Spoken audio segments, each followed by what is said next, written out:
Nuestro tema a tratar es sobre el segundo periodo, el Proyecto Nacional Mestizo. Dentro de este tema tenemos acontecimientos muy importantes que debemos de conocer, entre ellos la Revolución Liberal, que este acontecimiento se originó desde el año de 1895 hasta 1912. El sostenido incremento de las exportaciones cacaoteras y del comercio de importación trajeron consigo un proceso de acumulación cada vez más significativo de capital, al mismo tiempo que más estrechas vinculaciones con el mercado mundial.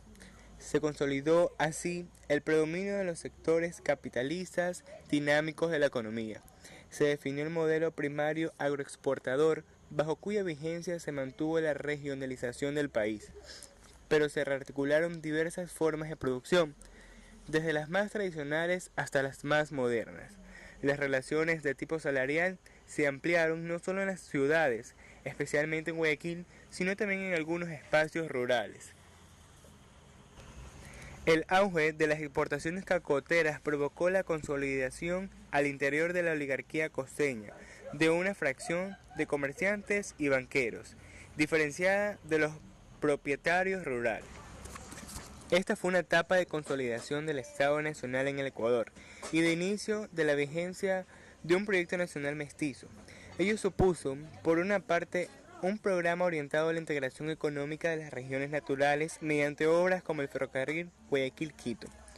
Por otra parte, el proyecto liberal trajo también la mayor transformación política e ideológica en la historia del país. El Estado consolidó su control sobre las amplias esferas que estaban en manos de la Iglesia.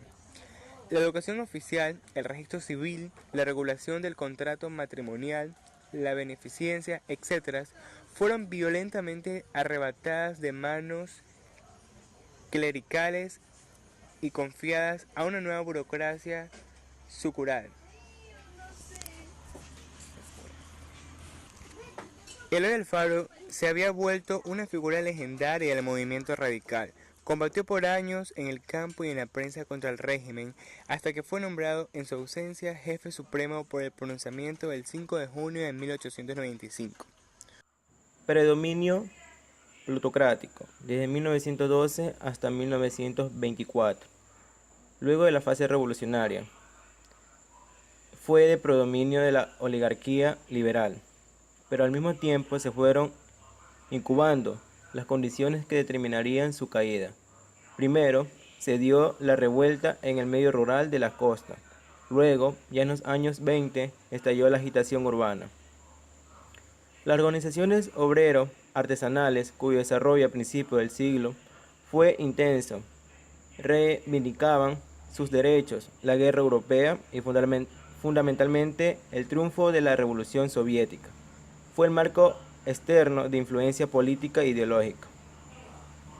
En su segunda administración, que se inició en 1912, Leonidas Plaza logró un cese de fuego con la Iglesia a cambio de estabilizar la reforma sin ir más adelante.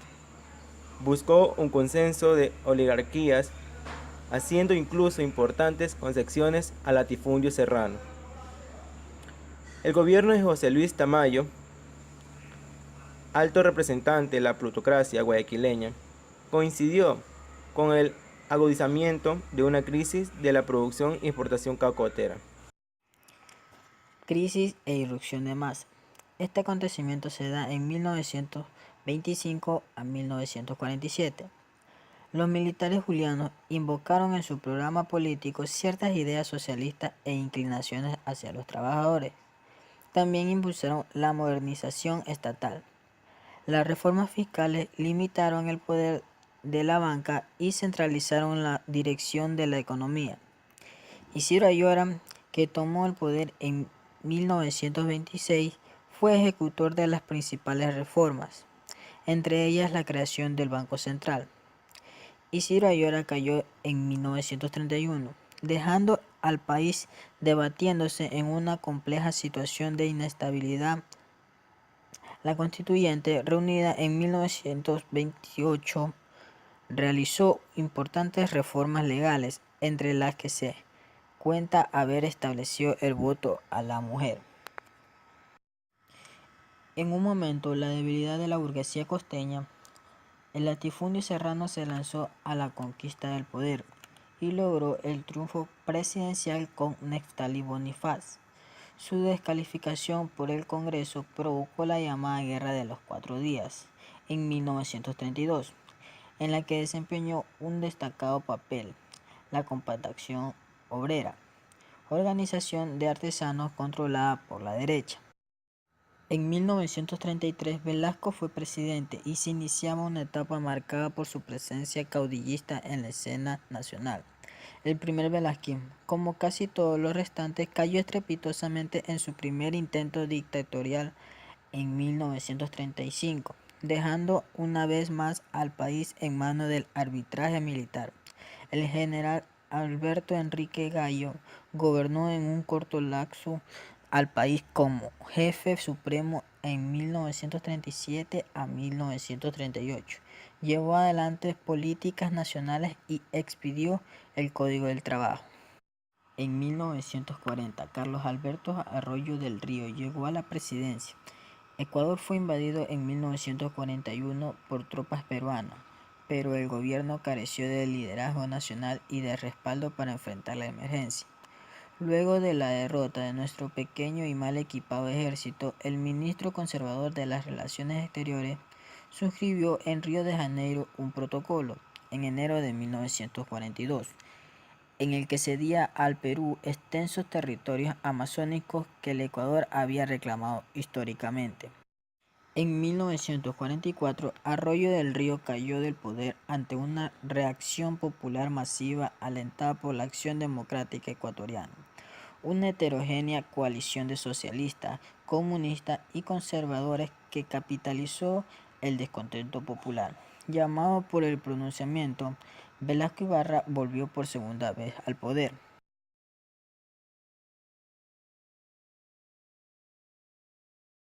La primera etapa de estabilidad del Ecuador estaba conservada por 3 presidentes. Uno era el Calo Plaza en el año 1948 hasta el año 1952.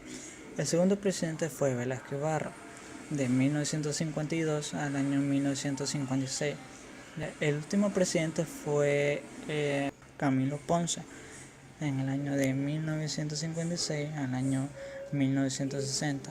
Y bueno, a continuación yo le voy a dar una breve explicación sobre lo que fue la primera etapa de estabilidad del Ecuador. La producción y exportación de un nuevo producto tropical era el banano.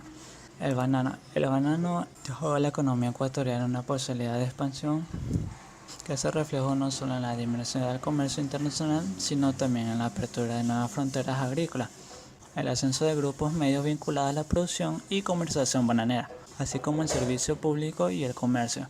El crecimiento robusto de los sectores vinculados a la hoja bananera ha llegado en otros ámbitos también. Inclusive los sectores de trabajadores que vieron elevarse sus ingresos, para muchos el país por fin había llegado a la vía del desarrollo.